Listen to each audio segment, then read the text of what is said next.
Hello everyone, welcome to Google Meet tutorials. In this video we will see that how can you mute a tab of Google Meet.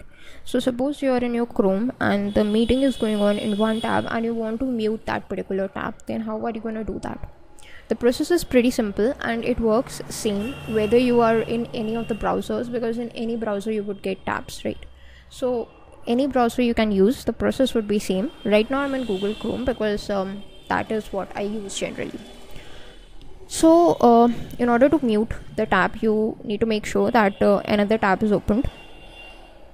Then go to that tab, the Meet tab that you want to mute, right click over there and you will get this option of mute site. So if you just click on that, then this particular tab would be muted.